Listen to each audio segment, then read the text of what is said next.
Ikaw at ako ay kailangan mag-repent. Ang Panginoong Diyos ay nananawagan at nakikiusap sa atin na ang sabi, everyone, repent all. Nakakatawa pakinggan pero itong katotohanan. Ako na mismong makasalanan, hindi ikaw na marumit makasalanan tulad ko, pareho tayo marumit makasalanan, kailangan natin mag-repent.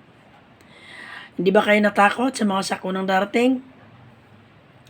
Alam nyo ba na magwawalis ang Diyos sa mundong ito? Magwawalis ang Panginoon sa mga taong walang takot at respeto sa Diyos, sa mga taong masyado nang mapagmalaki sa sarili, sa mga taong hindi na marunong tumanaw ng utang na loob sa Diyos. Mga kaibigan, kailan ba nating magpakamangmang pa? Andun na yung point na oo, bilang isang tao, is normal lang ang buhay natin. Pero mga kaibigan, lagi nating tandaan na tayong mga tao, hindi lang kay basta isinilang dito sa mundong ito. Nilikha tayo ng ating makapangyarihang Diyos na nasa taas. Kahit wala kang alam sa Bible, gamitin mo lang yung talino at utak mo na pinagkaloob sa iyo ng Diyos at gisingin mo ang pagkatao mo. Huwag ka magpadala sa bulong ng demonyo sa iyo. Dahil ang demonyo nagbubulong yan. Ang demonyo nire-remind sa iyo ang past na ito namimiss mo siya. Ito kailangan mo ng ganito. Hanggang sa mag-record sa iyo, mag-rewind sa iyo yung mga fast mo na minsan ikaka-stress mo. 'Di ba? Lahat ng tao ay problemado sa pera, lahat ng tao problemado sa mga bagay na hindi mahalaga. Yun ang problema natin mga tao. Pero alam niyo kung tutusin lang, wala tayong dapat intindihin sa mundong ito, kundi ang mag-repent. Magsisi tayo sa mga nagawa nating kasalanan. Yung makakain tayo araw-araw is enough. May pagkain, may matirahan, is enough na. Di na natin kailangan maghabol na marami kayamanan kotse. Pag namatay ka, wala yan. Iwan mo yan. Paano kung dumating na yung Diyos? Sabi mo, nakakatawa? Paano nakakatawa yun? Ikaw nga ako nagsasalita. Ikaw nga ako may talino't kaalaman. Diba? Ngayon minsan natanong mo sarili mo saan ba galing ang mga tao at tinatawanan mo ang salita ng Diyos? Saan ba ang galing ng mga tao? Diba galing sa Panginoong Diyos? So sabi mo galing sa unggoy? Kalokohan mo naman eh. Ang tao ay galing sa Diyos. Ikaw at ako ay nilikha ng Diyos. Yun ang katotohanan mga kapatid. Ang Bible ay guide nating mga tao. Sabihin mo gawa ng tao? Ang Bible ay gawa ng tao, yeah, is true. Pero pinahindulutan ng Diyos yan na magawa ng tao dahil ang Holy Spirit ng Diyos pinasok sa tao.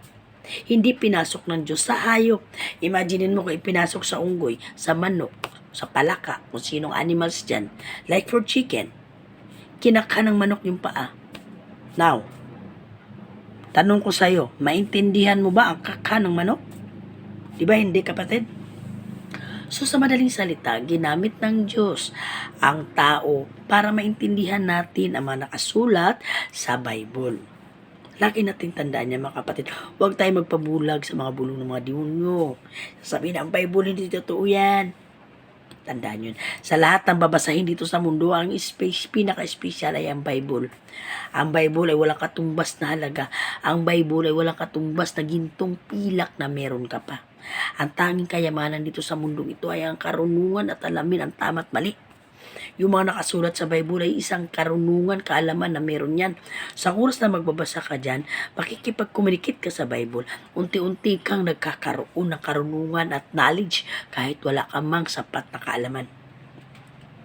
Hindi totoo yung mga sabi-sabi ng mga unbelievers na pag nagbasa ka ng Bible, sakit sa ulo yan, di mo maintindihan. Mga kapatid, ang salita ng Bible ay hindi pinapaunawa sa mga taong mangmang. What do you mean? What is mangmang? Yung mga taong walang takot at respeto sa Diyos. Yung mga taong ang dinudiyos ay pera. Yung mga taong hindi naniniwala sa tunay na kaharian ng langit. Hindi naniniwala sa tunay na Diyos. Yun yung mga taong hindi nakakaunawa at nakakaintindi sa nakasulat sa Bible. Pero yung mga taong handang mag-repent, yung mga taong kahit hirap sila magbasa sa Bible, kahit di nila alam, kahit di naunawa, pero pinupost sa sarili nila, unti-unti ipagkakaipaintindi sa iyo yan. Dahil ang salita sa Bible ay salwikain. What do you mean what is salwikain? I mean, malalim na salita yun eh. Yun yung mga salita na parang malalim. Ang nakakaunawa dyan yung mga taong may takot at respeto sa Diyos. Lagi natin tandaan, bilang isang tao, kailangan natin mag-repent. Kailangan natin magsisi sa mga nagawa nating kasalanan. Nakakatawa pakinggan mga kapatid, pero itong katotohanan. Maraming tao dito sa mundong ito na masyadong nag-aabala sa posisyong meron sila. Isang kamangmangan ko maituring yan. Bilang isang tao, busy ka. Busy ka sa mga bagay na hindi mahalaga. Masyado mong hinuhusgahan ang tao. Merong mga taong araw-araw nagsisimba. Pagkalabas sa church kung saan sayawan nagpupunta, kung saan inuman nagpupunta. Minsan mga kapitbahay, minamata-mata. Ikaw mismo leader ka. Ay ako, gusto ko, ako masusunod. Pangit mga kapatid. Magkaroon tayo ng takot at respeto sa Diyos. Ikaw at ako, marumit makasalanan ay kailangan natin mag-repent. Lagi natin tandaan, God is calling us, repent all. Repent all. Nakakatawa ba pakinggan mga kapatid? Bakit pagsalita ng Diyos nakakatawa? Bakit pagsalita ng Diyos boring? Diba? Hindi mo alam, sinasabihan mo na boring at yung nakikita mo nakakatawa ay yun pala ang tunay na kaligtasan. Mga kapatid, sa totoo lang, bakit ka nga ba natatawa at nabuburing sa salita ng Diyos? Sa oras na nanonood ka, meron sa'yo dumadaan sa page mo, sa walls mo. Boring pakinggan, nakakatawa. Alam nyo, isipin mo na agad, si demon ang nagbulong sa'yo. Dahil ang taong nakikinig sa sharing words of God, yun yung mga taong pinagharian ng Holy Spirit. Pero yung mga taong tumatawa, nabuburing, naaantok, naiinis sa mga words of God, pinagharian ka ng demonyo mga kapatid. Kaya ingatan mo. Pagpansin mo, naiinis ka ng share ng God, lahat mga mabubuting salita, naiinis ka, lagi mo tandaan, paalisin mo si demon sa katawan mo. Pumikit ka and then sabihin mo, Jesus name, lumayo ka demon. Walang ibang may karapatan sa buhay natin kundi si God lang. God lang. Kahit mahirap ang sitwasyon, laban lang. Ipagkatiwala natin sa Diyos ang lahat nating plano. Lagi natin tandaan, mas maganda ang plano ng Diyos kaysa plano natin. Ando na yun yung point na parang tingin natin, ang hirap naman, parang ayoko. Pero go lang tayo. Maganda ang plano ng Diyos. Mahirap man, pero ito katotohanan. God ay laging mabuti ang hangarin sa tao. Yung tipong ang Diyos nagmamakaawa sa atin na anak, magsisi ka. Anak, matagal na kitang inihintay, kailan ka pa ba magsisi? Yung tipong wala ba talagang magre-repent sa inyo? Wala na kayong utang na loob sa naglikha sa atin. Diba wala tayong mga utang na loob sa atin? Yung tipong nagtatawag na yung mga taong Diyos sa atin. Yung tipong marami nang ginamit ang Diyos, ng mga taong ginagamit niya para magrepent ka.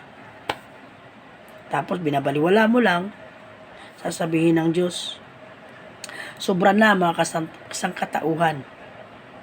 Masyado na silang mangmang sa katotohanan. Kailangan ko ng bawasan ng mga taong sa sanlibutan. Magpapadala ako ng sakuna. Itong sakunang ito para sa mga taong walang balak magsisi. Kung ikaw mismo marumit makasalanan at may balak ka magsisi, kapatid, maliligtas ka kahit gaano pa kalakas ang lindol, tsunami sa lugar mo. Dahil isi-save ka ni God. Tandaan mo yan. Yung tipong darating dyan, ang lindol, bagyo, bigla kang alisin ng Diyos sa lugar na yan. Dadalhin ka niya sa lugar na walang ganong sitwasyon. Ganyan ka kamahal ng Diyos, kapatid. Kahit ayaw mong umalis, pero inalis ka na ng Diyos dyan. Kasi sa lugar na yan, may mangyayaring di maganda. Lagi natin tandaan niya mga kapatid. Talk to God. Kung pakiramdam mo mabigat, kung pakiramdam mo nahirapan ka, talk to God. Surrender natin kay God. Huwag nating pasukan ng negative ang ating isip. Lagi tayong positive sa lahat ng bagay.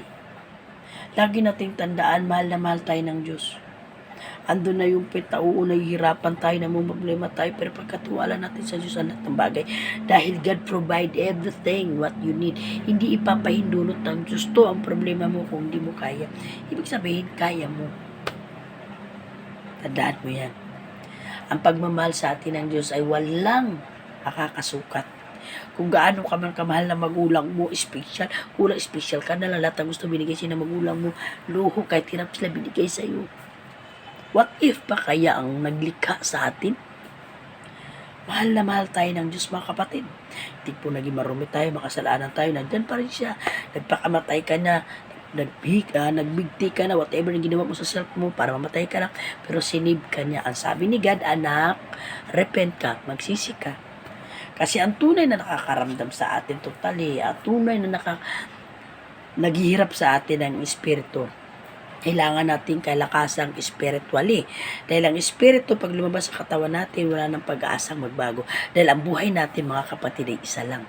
Ang katawan, nililibing, binabalsamar, sinusunod, hindi na umaaray. So, ang madaling salita, ang nakakaramdam ng sakit ay ang Espiritu. Lagi nating tandaan yan. Impyerno, Bible, totoo. Ang impyerno, nakita niyo yung bulkan? Sa ilalim ng lupa, tubig na apoy. Kaya, yun ang pinahindulot ng Diyos na tumayo yung bulkan para ma-realize natin mga tao na sa ilalim ng lupa ay impyerno. Di ba lumalabas tubig na apoy? Yan yung apoy na hindi na mamatay-matay. Doon tayo mapupunta sa ilalim ng lupa kung hindi tayo magsisisi. Ang kaluluwa natin, ang tunay na nakakaramdam ng sakit. Di ba ang patay, ilibing, ibalsamor, sunugin, hindi na umaaray? So pag lumabas ang kaluluwa natin sa katawan natin, nakakaramdam ito, mga kapatid. So hindi tayo nag-repent, mapupunta tayo sa impyerno kahit ayaw natin. Lagi nating tandaan, mga kapatid, hindi nagkulang ang Diyos sa atin sa papaalala. Hindi nagkulang ang Diyos na palalahanan ka, anak, magrepent ka. Sa dami ng taong ginamit ng Diyos, hindi lang ako. Hindi ko deserve total ito na mag-remind sa iyo, mga kapatid. Hindi ko ka-deserve na mag-remind sa iyo, kapatid ko. Kasi ako rin at marumi makasalanan. Pero si God mismo ni-remind din sa akin. Yung mismong pangangaral ko sa inyo ay pinapangaralan din ako. Pinapangaralan din ang sarili ko. So ikaw at ako ay kailangan mag-repent. Ang pagmamahal ng Diyos sa atin ay pantay-pantay. Mayaman ka man at mahirap, pantay tayo sa paningin ng Diyos. Huwag mo masyadong sambahin ang iyong kayamanan. Huwag ka masyadong maakit sa kayamanan. Dahil ang dulo niyan ay kapahamakan. Kung ano mang pinansyali meron ka, ipag-pray mo, sobra-sobra yan.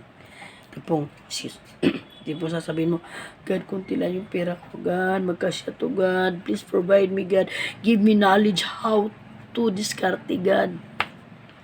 And then open your hands, and then God provide you. Tipong uwi ka na, pupuntahan ka, magugulat ka, wow, sobra pa pala yung pera, hawak ko. Just because of God, pag-pray mo, pag natanggap mo. And before you go, kung saan ka pupunta, lagi nating tandaan, God provide you everything what you need, basta sa Kanya ka magtiwala. Mahirap pa ng sitwasyon, pero kailangan labanan. Tandaan natin, God is always reminding us, repent all.